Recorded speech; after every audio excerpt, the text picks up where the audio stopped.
Hi everyone, we're at Finance Magnates London Summit 2023. I'm joined now by Iskandar Najjar, who is CEO at Equiti Group. Iskandar, thanks for joining me again. It's great to see you. Thanks, nice to see you again. Iskandar, I wanted to ask, Equiti has evolved from a retail broker into a fintech group, really, focused on brokerage solutions, trading technologies, digital assets, payment solutions. Could you provide an overview of Equiti's operations by segment and by geography for our viewers that might not be familiar? Yes, of course. So we were established in 2017 with a key focus on trading technology and building solutions around that. And then through natural evolution, through growth within the organization and opportunities in the industry, we moved into the payment space and moved into the digital asset space as well. As you described, different geographies for different products and in different directions. And from a trading technology perspective, our key markets on the retail front are Asia, Middle East, Africa, and Latin America.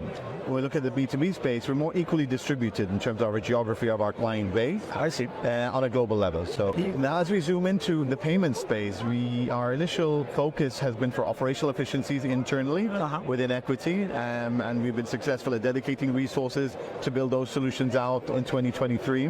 But right now our focus now is to further expand into kind of acquire solutions, issuer solutions, processing solutions for a wider segment of clients. We have a small pool of clients, but we really want to expand into that. And the main focus for us is right now the Middle East, and we're expanding further into Africa on that side.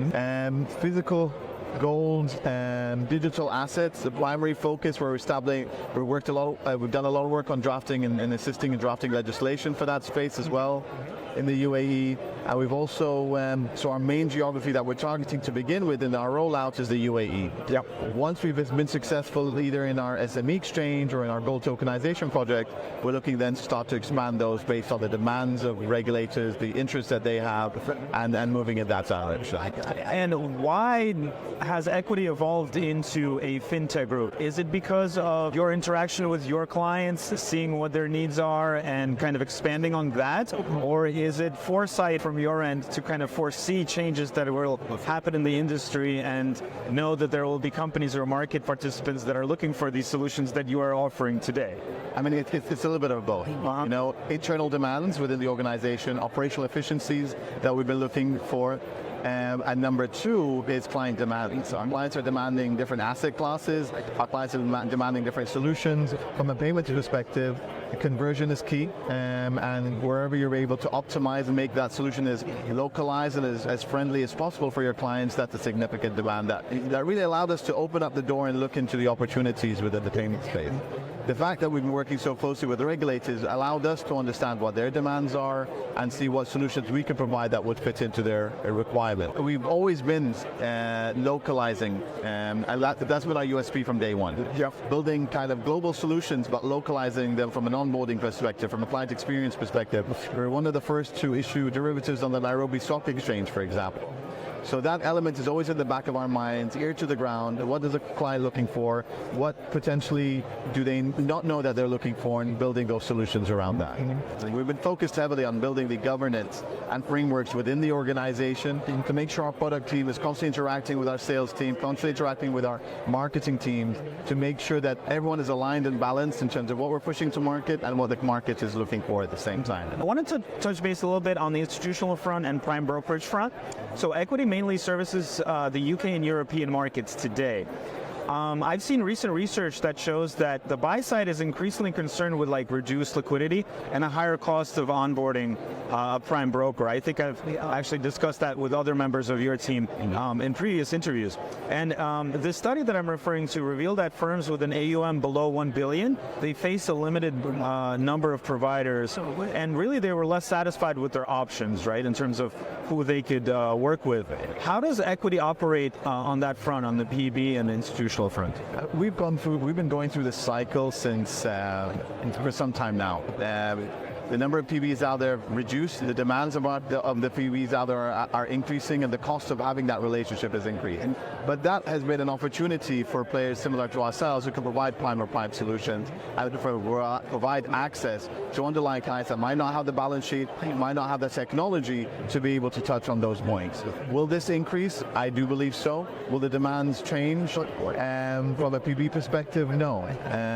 But technology is evolving, transparency is increasing, reporting standards are increasing, which allows and demands players such as ourselves to fit into that role that PBs have been pulling out of, and client demands have not been ticking all the boxes that these PBs have demanded. Yeah, there is a cost to that, naturally, sure, but technology, volume, will help drive that cost down, but it's something that we'll start to witness and see over the next few years. You and I spoke earlier this year in Cyprus in September about some of your regional developments that are going on. We know from that discussion that you have been particularly focused on Africa and the Middle East. I wanted to know what is your long-term strategy and expectations in these regions, given that we've discussed them previously. Perhaps there have been some new developments. I know that in the UAE, for example, the VASP licenses are now starting to be issued.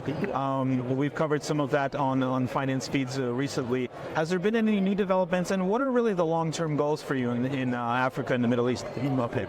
We look at frontier markets as exciting opportunities. Less competition, but also an infrastructure that can really allow us to be at the foundation of that ecosystem.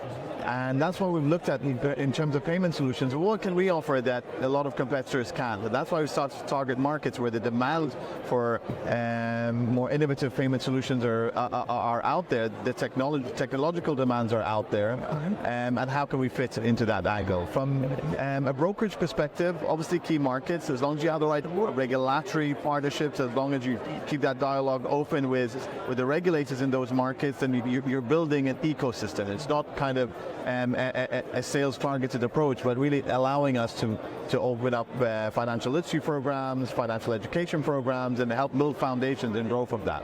And then introduce investing products as well as trading products. And that's a key driver for us of what comes next for these markets, is allowing these clients to have democratized solutions around investment products, as well as certain part of their investment portfolio towards those trading products as well.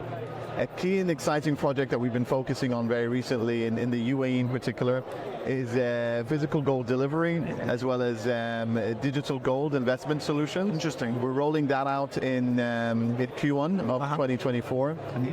In principle, either invest in digital gold in itself that is collateralized and securitized, but also redeemable gold, where similar to your app, you can just go and order, as long as you order above 50 grams of gold, you'll be able to get that delivered to your doorstep. Interesting. Wow. Very cool. Yeah. Very cool.